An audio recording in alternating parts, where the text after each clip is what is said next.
Me toca a mí presentar a la doctora Natalie Castelblanco, que nos va a presentar la conferencia magistral Manatíes en México.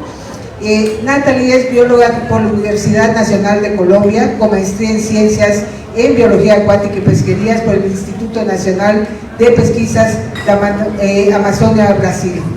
Tiene su doctorado en Ecología y Desarrollo Sustentable en el Colegio de la Frontera Sur. Su experiencia profesional incluye más de 22 años de investigación y conservación en países de América Latina.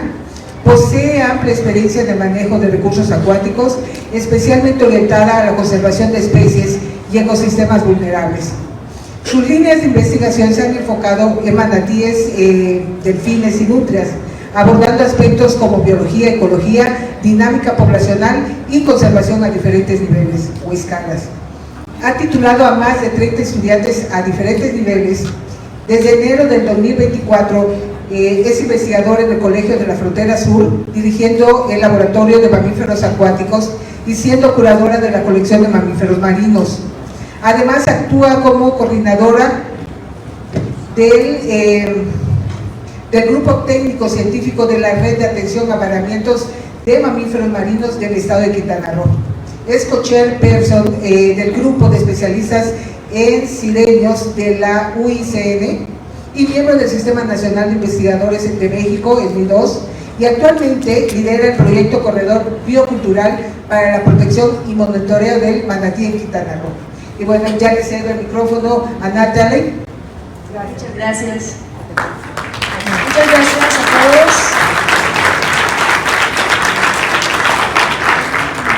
Gracias. Pues muchas gracias a todos, muchísimas gracias a la asociación por invitarme. Es para mí un honor y un placer estar aquí acompañándolos, y qué bueno también que abramos un poquito de espacio a los mamíferos acuáticos. Yo sé que la mayoría de ustedes son mastozoólogos terrestres, y pues qué bueno que le hagamos un campito también al agua en estos espacios. Quiero hablarles hoy sobre los manatíes en México. Y pues me encanta el tema, pues aquí podríamos estar toda la noche, es uno de mis temas favoritos. Le he dedicado como 25 años de mi vida, o sea, la mitad, no lo digan muy alto, de mi vida a este grupo de animales fantásticos. Y bueno, voy a hablarles un poquito de los últimos hallazgos, compartirles un poquito de lo último que hemos encontrado de este grupo. Y por supuesto también de los vacíos de información y de las dudas y de las preguntas de investigación que todavía tenemos ahí en el aire para responder sobre este grupo. Yo creo que ustedes ya saben más o menos esto, pero vamos a hacer un refresh.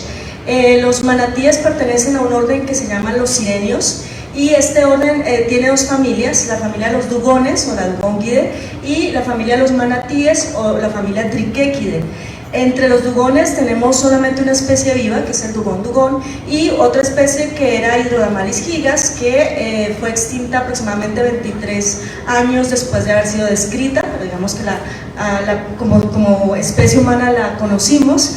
Y la familia Triquequidae, que es monogenérica con 3 especies, que son el manatí africano Triquecus senegalensis, el manatí de las Américas Triquecus manatus y Triquecus inungis o manatí del Amazonas. Dentro del manatí Triquecus manatus se distinguen 2 subespecies, que son Triquecus manatus manatus y Triquecus latirostris. Esta es la distribución de los sirenios en el mundo. Entonces ustedes se dan cuenta que, a ver si puedo poner esto, aquí tenemos una distribución bastante amplia de los dugones, están más o menos en el área Indo-Pacífico, la India, y en la parte también oriental de África, y en Australia, por supuesto, que es realmente el único sirenio marino completamente. Y los triquéquidos que se encuentran en esta área de aquí, pues aquí tenemos las 3 especies que ya les había mencionado.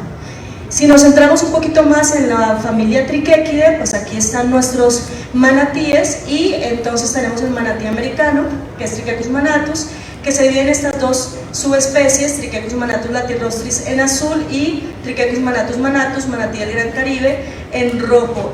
Recientemente propusimos el cambio de nombre vernacular. Antiguamente hablábamos de manatí de las Indias Occidentales, proponemos que de ahora en adelante le digamos manatí americano.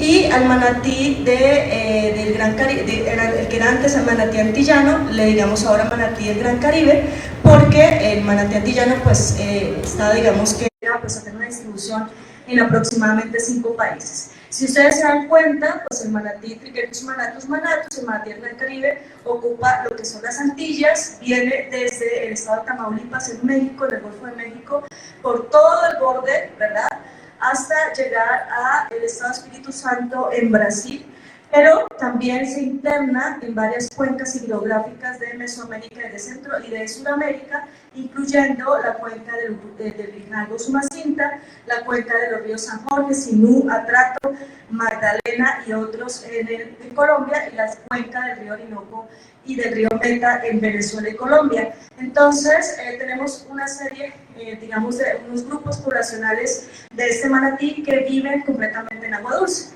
Por eso cuando a mí me dicen que los manatíes son mamíferos marinos,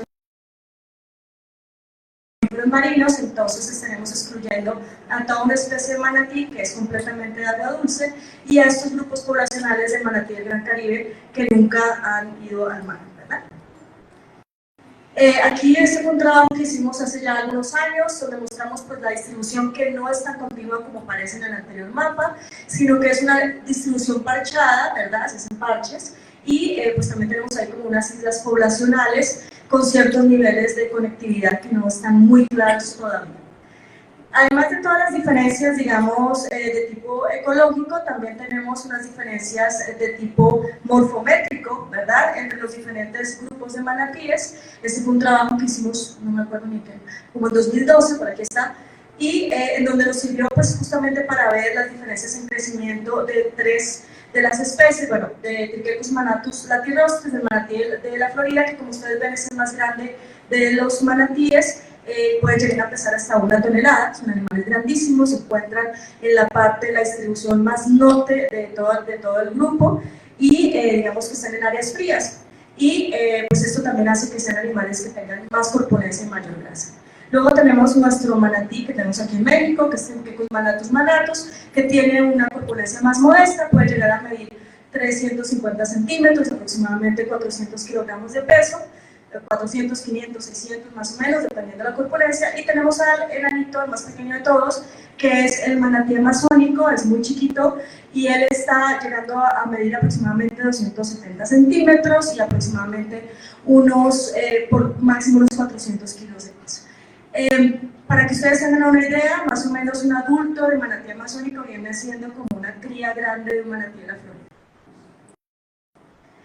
Además de las diferencias morfológicas, pues si nos enfocamos únicamente en Triquetus manatus manatus, que es el que tenemos aquí en México, es el manatí que tiene mayor plasticidad ecológica. Quiere decir que es capaz de adaptarse a diferentes ambientes. Entonces lo tenemos, por ejemplo, acá, estos son áreas totalmente marinas del nordeste de Brasil, está completamente en el mar, en las playas. Estos son unas islas también, digamos, en aguas totalmente marinas de Belice, ¿verdad? Aquí hay muchísimos manatíes también. Los tenemos en el río Orinoco, que es un río de características barrosas, bastante oscuro, tanínico, y también lo tenemos en sistemas de este estilo, como los sistemas fluviolagunales inundables de las cuencas del río Magdalena o de la cuenca del río Usumacinta. Y aquí pues algunos ejemplos también de las diferencias en transparencia, ¿verdad? Entonces en Belice o en México, en la parte caribeña, pues tenemos este tipo de escenarios ecológicos con bastante transparencia, con bastantes pastos y vegetación acuática sumergida.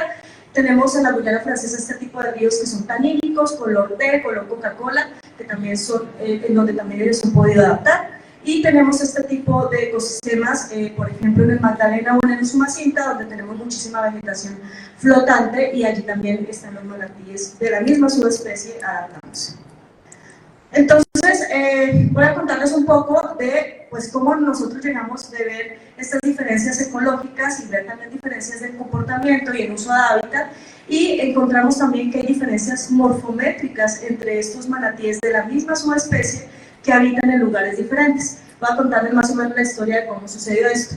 Resulta que estamos con este grupo de colegas haciendo un trabajo en donde queríamos utilizar drones para poder medir a los manatíes y de esta forma determinar cuál era la condición corporal de los manatíes. Básicamente lo que nosotros hacemos es subir un dron y medir la longitud y medir el ancho del manatí, ¿verdad? Y después, como esto lo hicimos con animales bajo cuidado humano en cautiverio, Entonces básicamente lo que hacíamos era comparar con los datos reales de peso y de tamaño de estos animales, y de esta manera entonces podemos saber el dron cuál es el error que nos está dando, es decir, si eso que estamos midiendo con un dron, qué tan cercano está a el tamaño real de los manatíes. Entonces pues un trabajo sencillito, bonito, práctico, etcétera, ¿no? Decimos, bueno, pues buenísimo porque pues, nos da como la variabilidad entre lo que medimos con el dron y lo que realmente puede estar midiendo un manatí. Pero también nos preguntamos, bueno, pero eso es lo que mide un manatí normalmente, pero en cautiverio. Evidentemente, las condiciones corporales de un manatí en cautiverio es diferente a las de un manatí que está en vida silvestre. Entonces ahí dijimos, bueno, sería buenísimo tener datos morfométricos y datos de condición corporal de los manatíes en vida silvestre.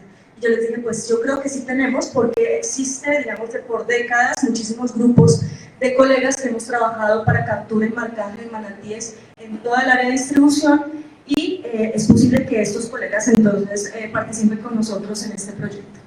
Entonces me puse a buscar a todos los colegas de diferentes países que han capturado manatíes y a solicitarles pues, las mediciones de estos animales. Entonces aquí tenemos colegas de Colombia, aquí estos son los chicos de Brasil, por acá están los de Belice, aquí estamos nosotros en Quintana Roo y acá están los colegas de Cuba, y encontramos casi 600 manatíes que han sido capturados y medidos a lo largo de la distribución. Pues obviamente hicimos un filtrado y en total encontramos 480 manatíes, todos ellos subadultos o adultos, porque normalmente durante las capturas no se capturan bebés. Entonces estos son animales ya grandes, independientes, entre 1978 y 2020. Son un grupo bastante importante de muestras para cuando estamos hablando de mamíferos acuáticos que son tan difíciles de capturar. Pues aquí está la distribución de donde se hicieron las capturas. Ustedes ven los puntitos azules, que son los manatíes que fueron capturados en áreas costeras o en áreas marinas, ¿verdad? Por acá los tenemos en Bahía de Chetumal, en Cuba, en Puerto Rico, por acá en Belice, que hay muchos, en Brasil, y esto también es Belice. Y en verde, ustedes ven las capturas que se hicieron en áreas de río o en áreas lagunares. Por acá está la cuenca de Usumacinta, por acá está la cuenca del río Magdalena, por acá el río Orinoco. Entonces, cada uno de esos puntitos pues, son capturas que se hicieron de manatíes. Y bueno, aquí el número de las capturas de la distribución, donde más hay es en Belice, porque pues, son los americanos los que capturan ahí, los que tienen dinero, y el resto de los otros países que nos vemos un poco a gatas para hacer las capturas, pues ahí estamos, ¿no? En Colombia hay muchos porque, bueno, más tarde les explico, porque hay un fenómeno de varamientos y emposamiento de manatí muy importante y pues se ha aprovechado para colectar información de esos animales.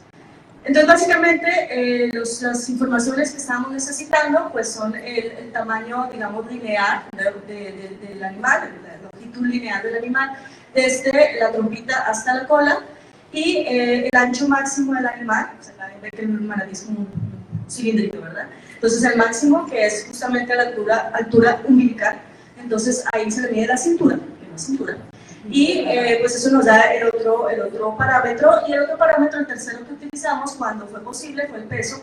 Evidentemente ustedes podrán imaginarse que pesar un manatí en vida silvestre pues no es sencillo, pero en muchos casos sí se ha logrado tener el peso, entonces teníamos también para algunos casos el valor peso. A partir de ahí hicimos unos índices de condición corporal, que no es otra cosa que la proporción entre el largo y el ancho del animal, ¿no? Entonces es más rechonchito o es más estilizado. Básicamente eso es lo que nos va a decir cada uno de estos índices de condición corporal. Y bueno, de manera de bonus, pues hicimos esta guía para saber a simple ojo si un manatí se encontraba pues, en una condición demasiada, una condición bastante, digamos, mala de cuerpo, o un animal obeso, ¿no? Porque, quieran o no, hay manatíes obesos. O sea, además de los gorditos que son, también pueden llegar a ser obesos, así, con sus lonjitas y todo, ¿no? Entonces aquí tenemos un animalito ideal, y aquí, de aquí para allá, pues animales que están delgados, y este pues ya que está en los huesitos, que tiene algo aquí que se llama peanut head, que es como, se le ven los huesos realmente, o sea, para que un manatí se le vean los huesos, está ya bastante grave. Aquí uno que ya está flaquito, viene para allá, y aquí un animal que está sobrealimentado, ¿no? Que normalmente son los animales en cautiverio que están siendo sobrealimentados. Entonces, volviendo a mis BCIs o los índices de condición corporal, yo me puse pues, a hacer el análisis estadístico de estos animales, y encontré que se me separaron unos por acá y otros por acá, Y inicialmente cuando yo vi que había diferencias significativas pensé que se iba a separar, no sé, los animales del norte por un lado y los del sur por otro lado, quizás los de las Antillas, los de las islas por un lado, los del continente por otro, pero no, se me juntaron Colombia y el Golfo de México por este lado, y en el otro grupo, pues el resto de los manatíes, ¿no? Lo que tienen en común Colombia y el Golfo de México es que fueron estos puntitos verdes de los manatíes que se capturaron en áreas dulceacuícolas. Entonces, pues obviamente ya empezamos a pensar qué es lo que hace que estos manatíes que se encuentran en aguas dulces sean más esbeltos que los manatíes que se encuentran en áreas costeras. Es decir, los de aguas costeras, no es que estos estén malnutridos ni nada de eso, simplemente son más esbeltos, ¿no? La proporción es diferente y me da unos índices de condición corporal más bajitos.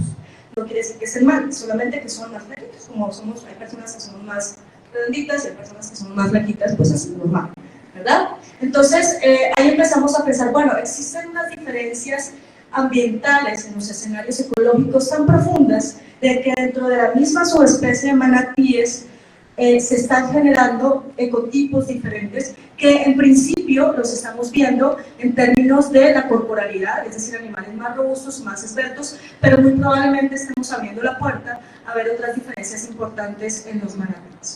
Entonces ahí sacamos esta publicación en donde proponemos pues, la presencia de dos ecotipos, un ecotipo fluvial o fluvio-lagunar o digamos de río y un ecotipo costero.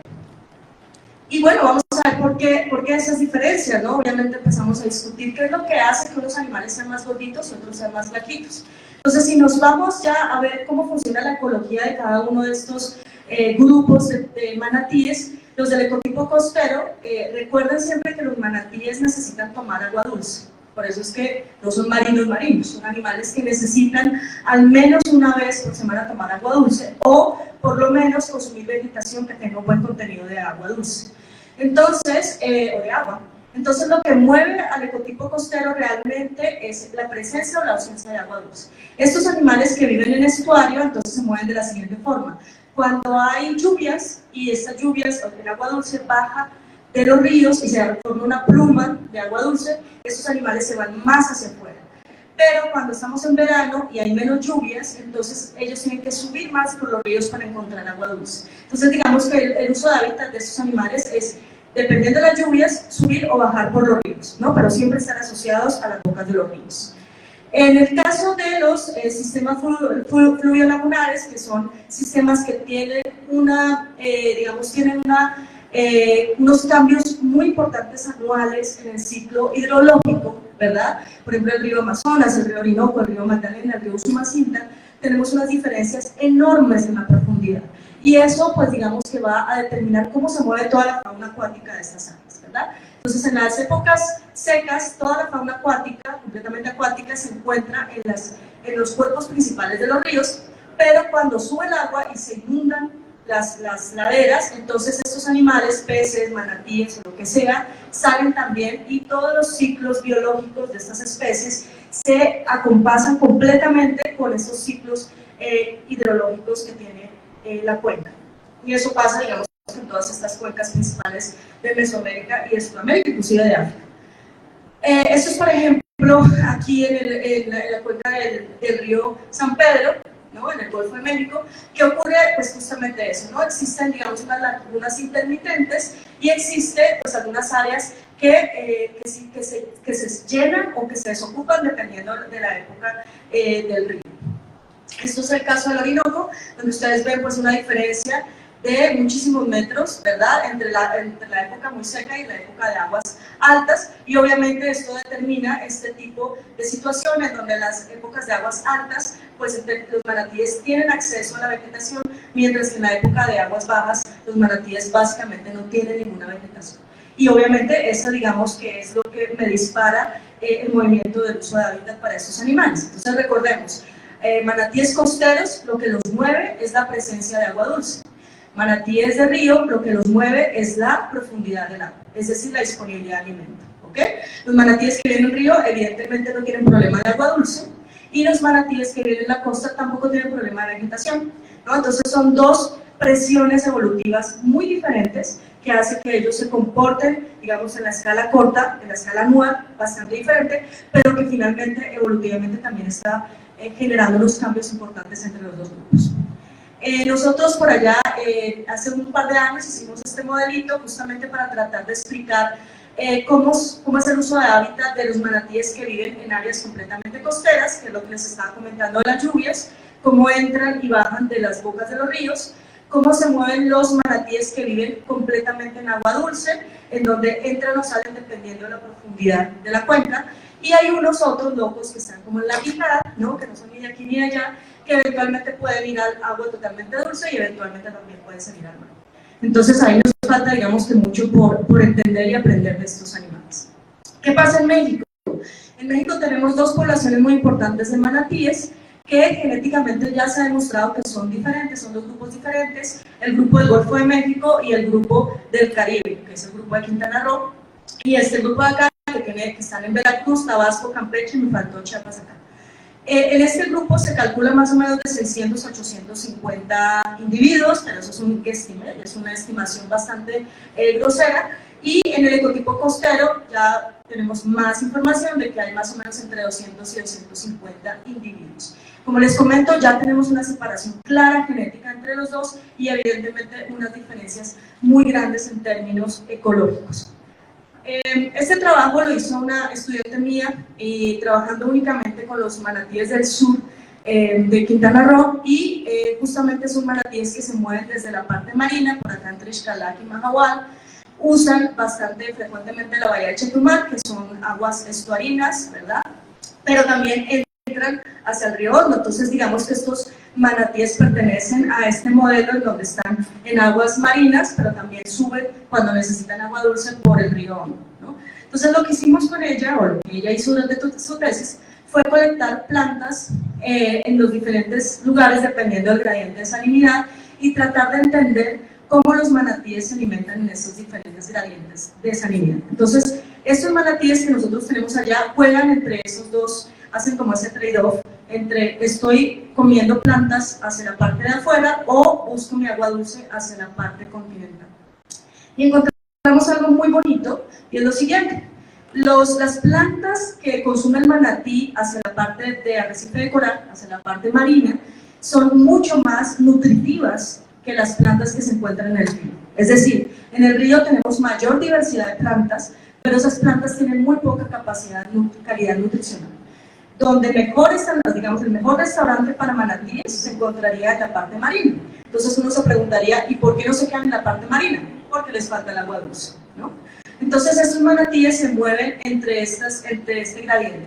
Esto es bien importante porque nos permite también extrapolar cómo es la vegetación de los animales que viven exclusivamente en agua dulce, comparado con estos que se mueven en todo este gradiente, ¿no? Pues básicamente, en términos de la alimentación, entre estos dos ecotipos, lo que tenemos es una diferencia de dietas, en donde en el ecotipo costero tenemos una dieta menos diversa, que está básicamente constituida únicamente por pastos marinos, algas y manglar, y mientras que en el ecotipo dulceacuícola tenemos una vegetación altamente diversa, que está constituida no solamente por pastos flotantes, sino también por vegetación acuática sumergida, inclusive los animales, los manatíes de río o de lagunas comen flores, frutos, bejucos, palos, lo que sea que les caiga de la selva o del bosque que está al lado de las orillas, se comen de todo lo que sea vegetal, mientras que el ecotipo costero es mucho menos variado. La dieta del ecotipo costero tiene alta proteína comparada con una baja cantidad proteica de los animales que viven en el ecotipo dulceacuícola. Tienen una baja cantidad de lignina y de fibra los del ecotipo costero, es decir, los pastos marinos tienen una baja cantidad de lignina y fibra, lo que hace que su digestibilidad sea alta, es decir, que la eficiencia digestiva sea mucho mayor. En pocas palabras, la vegetación del ecotipo costero le permite aprovechar mucho más los nutrientes que los animales que están comiendo en agua dulce. Al final de todo, al final de cuentas, lo que está sucediendo es que el ecotipo costero son animales que posiblemente pueden aprovechar mejor la alimentación y es una alimentación mucho más rica, lo que los hace ser más gorditos. Entonces, para que se vayan, digamos, con esa idea a la casa, en el mar la vida es más sabrosa y las plantas son más ricas para los manatíes, hay nunca se van a olvidar de eso. Mientras que los ecotipos de agua dulce pues tienen una dieta más pobre y por lo tanto son un poquito más esbeltos. ¿Y qué pasa con la conservación de los manatíes? Los manatíes en términos generales, todas las especies se encuentran clasificadas como vulnerables, pero la subespecie Triquetus manatus manatus, que es el manatí del Caribe, se encuentra clasificada por la IUCN como en peligro de extinción y obviamente está protegida también por todas las leyes nacionales e internacionales, en México por la NOM 049 y todo esto, ¿no? Entonces son animales que son altamente protegidos, justamente porque no hemos logrado controlar todos los riesgos y amenazas sobre esta especie. E incluso hemos visto amenazas emergentes o nuevas que han aparecido en los últimos años. Aquí tenemos, digamos, durante el ejercicio del pase de manatí, hicimos uno en 2010 y lo revisamos en 2020, pues volvimos a revisar los riesgos y amenazas para manatíes en México y digamos que estas son las principales, pero aquí quiero que se fijen en que el escenario de conservación también varía dependiendo de si son animales en el Golfo o si son animales en Quintana Roo. Entonces, la caza, por ejemplo, históricamente ha sido intensa a lo largo y ancho de la distribución de los manatíes, pero hoy en día ya no tenemos registros de caza hacia la parte del Caribe, pero seguimos teniendo algunos registros de caza en Veracruz, Tabasco y Campeche. En cuanto a la captura incidental, pues consiste en que los manatíes son capturados en redes de pesca y esto evidentemente no ocurre en Quintana Roo, donde las redes de pesca o la pesca en general no es una actividad económica de gran importancia comparada con otros lugares como en el Golfo, donde sí lo son. Entonces, en Veracruz, por ejemplo, sigue siendo un factor de preocupación la pesca y la captura incidental. En cuanto a la colisión con embarcaciones, tenemos reportes en Tabasco, Chiapas, Campeche y Quintana Roo. Sin embargo, en Quintana Roo, y ahorita les voy a explicar un poquito más de eso, hemos visto un aumento de colisiones con embarcaciones porque justamente está asociado a una actividad económica humana que es el turismo, ¿no? Entonces, como bien saben, pues Quintana Roo es un estado netamente turístico y el turismo se hace en ecosistemas acuáticos. Entonces, aquí tenemos ya, digamos, un foco rojo de conservación. La pérdida de hábitat es transversal para todos los estados, es transversal para todas las áreas de ocupación de los manatíes y es algo que está creciendo con el tiempo. Y en cuanto a las enfermedades, que eso es, digamos, un nicho de estudio que tenemos ahí bastante grande, en el cual pues, todavía no tenemos claridad de qué es lo que está ocurriendo, tenemos algunos indicios de enfermedades emergentes para manatíes, pero nos falta mucha investigación sobre este aspecto de las especies. Entonces, lo que les comentaba es que, bueno, voy a hablar desde dos casos de estudio, uno para un caso en sistemas fluviolagunares y otro para un caso en manatíes costeros de conservación. Este es un caso que estudiamos en Magdalena, en Colombia, en la cuenca del río Magdalena, en donde, como les decía, y como es igual en muchos otros sistemas, pues tenemos este ciclo anual de aguas bajas y aguas altas, ¿no? Y también un momento de transición, en donde en las aguas bajas los manatíes se encuentran en los ríos principales y a medida que sube el agua se van moviendo por unos canales estrechos y ya en aguas altas ocupan las lagunas. Lo que ha ocurrido con el tiempo es que estamos teniendo estos procesos dentro del río en donde tenemos procesos de deforestación y prácticas de agricultura bastante deficientes que han originado erosión y sedimentación, ¿no? Afectando el nivel de los ríos, y esto sumado con el cambio climático, sumado con procesos del Niño, pues ha originado unos niveles muy bajos durante la época de aguas bajas, excesivamente bajos. Y esto lo que ocasiona es que cuando los manatíes quieren pasar del río principal hacia las lagunas, que están desde las lagunas hacia el río, es decir, cuando empieza a bajar el agua, muchos de estos canales o de estos, digamos, áreas de tránsito de los manatíes, estas avenidas que van de un cuerpo de agua a otro, pues se cierran o se taponan por la cantidad de sedimentación que hay. Y esto ha ocasionado pues una cantidad de varamientos de manatíes o de emposamientos, que es cuando se quedan en un cuerpo de agua que no tiene para dónde salir, pero los animales están ahí, digamos, no se pueden mover, ¿no? Entonces, pues obviamente este bloqueo ocasiona una serie de problemas para los animales, que quedan aislados, quedan vulnerables a la caza ilegal y también pueden sufrir por muerte por la cantidad de calor que reciben, ¿no? Y en el largo plazo, pues evidentemente podría tener unas implicaciones muy importantes de conectividad de la población. Entonces tenemos este tipo de casos, de situaciones donde hay 10, 15, 20 manatíes en un pozo muy pequeño. Y hemos visto que con el paso de los años, pues este tipo de eventos ha aumentado, ¿no? Entonces, esto para mostrarles cómo, digamos, la alteración de la dinámica ecohidrológica de una cuenca puede llegar a afectar directamente a los manatíes hasta producir pues, unos eventos de estos cada vez más frecuentes o más intensos. En el caso de los pantanos de Centla, pues también en el año 2018 y recientemente también hemos visto mortandad de manatíes, también durante la época de aguas bajas o durante la época de verano más seca. Y esto justamente pues, puede estar ligado a cuestiones de cambio climático, pero también a problemas de contaminación que produce, digamos, los blooms de algas cianofisias que finalmente son absorbidas por este tipo de vegetación acuática, ¿no? Que son como esponjas. Y pues estas toxinas son después consumidas por los manatíes y probablemente es lo que causa estas mortandades masivas. Entonces, digamos que ese es otro de los aspectos por los cuales la conservación es diferente en este tipo de animales. Ahora, ¿qué pasa en áreas costeras? Nosotros, como les comentaba anteriormente, estamos viendo un incremento en las colisiones con embarcaciones en la parte del Caribe. Entonces, fíjense que el escenario de conservación es diferente, ¿no? O sea, tenemos riesgos diferentes.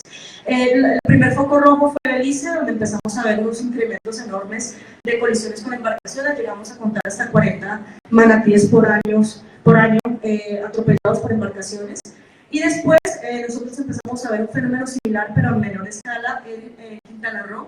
Entonces, desde en 2010 tuvimos un reporte y después solamente hasta 2020 apareció otro reporte, pero después casi que anualmente estamos viendo un reporte y bueno, esto toca incrementarlo porque parece que tenemos otro ahorita en 2024. Entonces, han ido aumentando, digamos, estos casos a lo largo de los años y esto posiblemente tiene que ver pues, con un incremento de la actividad de tráfico de embarcaciones que hay en el estado debido a un incremento también de la afluencia de turismo. Este es el primer caso que tuvimos registrado, digamos que pudimos comprobar mediante necropsia, donde pues, es una hembra joven, bastante saludable, que tenía una contusión bastante fuerte en el cráneo, que le produjo la muerte, que evidentemente un golpe y una fractura de este nivel solo puede causar un objeto a alta velocidad, o sea, es decir, una embarcación. Este fue un caso bastante triste de una hembra muerta, pues tenía un bebé al lado también. Y cuando se hizo una necropsia tenía un feto ya en último estado de desarrollo, es decir, aquí son 3 animales, una mamá con un bebé grande y ya otro niño en camino, pues perdimos los 3. Y tenemos también otros casos, pues ya hemos, con el grupo comunitario que está haciendo el monitoreo de fotoidentificación, hemos visto muchos animales con propelazos, ¿no? Que no son letales, pero que sí causan pues, daño a los animales. Y aquí tenemos otro animal en Laguna Guerrera también con un corte bastante grande que posiblemente es causado también por una propela. La actividad turística, pues también tenemos, digamos, 2 escenarios diferentes en México. En Tabasco, en Coluta, tenemos esta situación en donde hay una comunidad que ha enseñado a los manatíes a alimentarlos con mango y los turistas vienen y pueden interactuar con los animales y obviamente pues, nos levanta una cantidad de preocupaciones en el sentido de estar cambiando la conducta de estos organismos que, como yo les conté anteriormente, pues tienen una conducta de migración dependiendo del nivel de los ríos y entonces nos surge la duda de cómo este tipo de actividades puede llegar a afectar la viabilidad de estos animales y no solamente eso, sino también hasta la conectividad de las poblaciones porque finalmente va a bajar el agua y los manatíes van a decir yo estoy entrando en agua, porque no tengo cómo ver, ¿verdad? Entonces ahí viene una preocupación importante de cómo estamos afectando la conducta de estos manatíes. En el Caribe tenemos otra situación diferente y es que pues, las aguas son muy transparentes, como ustedes ven, entonces ya tenemos toda una actividad turística de observación desde embarcaciones que ha ido aumentando lentamente, pero ha ido aumentando y de manera desordenada, es decir, no hay lineamientos, no hay reglas, simplemente los rancheros pues, saben dónde están los manatíes y llevan a los turistas a verlos, ¿no? Entonces, pues estamos trabajando fuertemente con estas comunidades de operadores turísticos para justamente generar unos lineamientos claros de observación para que sean sustentables, es decir, que ellos puedan seguir haciendo uso de este recurso sin afectar su comportamiento, sus áreas de uso, sin separar mamás con cría, etc. Hacia la parte sur, hacia la parte de Xcalac y Mahahual, tenemos también un fenómeno interesante y es que en los últimos años ha habido un incremento muy importante de manatíes en áreas de arrecifes de coral, que son áreas usadas por los turistas para hacer snorkel y hacer buceo. Esto no es aquí, afortunadamente nunca hemos visto una situación de estas y esto es justamente lo que queremos llegar a evitar. Pero ya tenemos nado con los manatíes de allí, muchísimo realmente, o sea, ya los operadores turísticos saben dónde encontrar los manatíes, ya llevan a sus clientes allá y pues nos ha servido para obviamente monitorear los manatíes, pero nos preocupa justamente que es una actividad que también está desarrollándose o está creciendo sin digamos ningún lineamiento ni reglas ni nada, ¿no? Hasta el momento no hemos tenido problemas, realmente siento que los operadores han sido muy conscientes y muy responsables, pero pues no falta que en algún momento vayamos a tener algún tipo de situación con los manatíes que se encuentran allá. Entonces, digamos para concluir, si tenemos unas cuestiones comunes entre los dos ecotipos en términos de amenazas, en el ecotipo costero tenemos evidencias de que las colisiones con embarcaciones sí puede llegar a ser un problema bastante serio, en el otro ecotipo no tanto. La caza pues sigue siendo en muchas áreas de la distribución un problema, no en México, en Quintana Roo no tenemos problemas de cacería. La sedimentación y pérdida de conectividad, en los ecotipos costeros evidentemente no es un problema, pero en los sistemas fluvio-lagunares sí puede llegar a ser un problema. Las especies invasoras puede ser un problema en el ecotipo fluvio-lagunar, especialmente en Colombia, donde tenemos una invasión de hipopótamos. Y el turismo de avistamiento o el turismo llevado de diferentes maneras, pues sí puede llegar a ser un problema de conservación para ambas poblaciones. Y bueno, a manera de conclusión, pues varios puntos que me gustaría que se llevaran a casa. Lo primero es que los manatíes del Gran Caribe tienen una altísima plasticidad, se adaptan muchísimo, muy bien a diferentes ambientes acuáticos y esto le ha permitido pues adaptarse a varios escenarios ecológicos que nos han dado origen con el tiempo a dos ecotipos, que son el ecotipo costero y el ecotipo fluvio-lagunar. Y estos ecotipos, digamos que de principio lo que vemos es que hay una diferencia importante en su morfología, en su corporalidad, en su corpulencia, y habría que ver si también hay otras diferencias en forma de comportamiento reproductivo, estacionalidad, migraciones, etcétera, ¿no? Entonces nos falta todavía investigar muchísimo más sobre estas diferencias. Es necesario verificar si hay diferencias de comportamiento, reproducción, crecimiento, genética, ya tenemos evidencias en la parte de México, para no para los otros países. Y pues estos escenarios de conservación, estos escenarios ecológicos también me generan problemas de conservación diferentes. Algunos como la caza han sido controlados en algunas regiones, pero hay otros problemas emergentes como la sedimentación, especies invasoras y colisión con embarcaciones, que son nuevas preocupaciones de conservación. Entonces, mientras controlamos unas cosas, parece que aparecen otras tres y siempre pues como que la especie o la subespecie está en problema, ¿no? Y finalmente, pues, una reflexión, y es que los planes de manejo y conservación para manatí tienen que estar adaptados al tipo de ambiente donde se encuentre la especie. No es lo mismo hacer un plan de manejo para el ecotipo costero en esos escenarios de conservación y los escenarios de riesgos diferentes a lo que podríamos hacer con animales del ecotipo fluvio-lagunar. No quiero terminar sin hacerle propaganda al corredor biocultural para la conservación del manatí en Quintana Roo.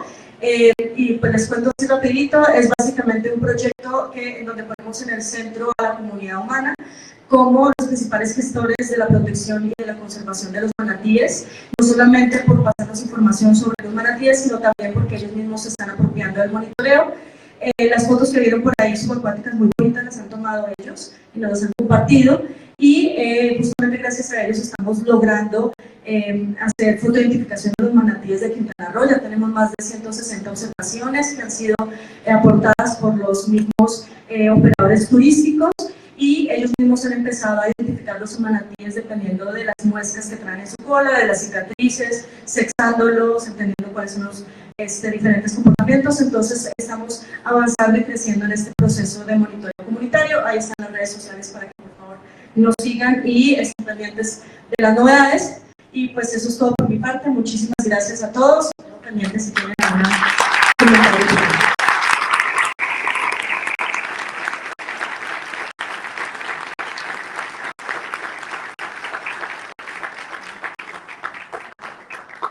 Creo que hay suficiente tiempo para preguntas.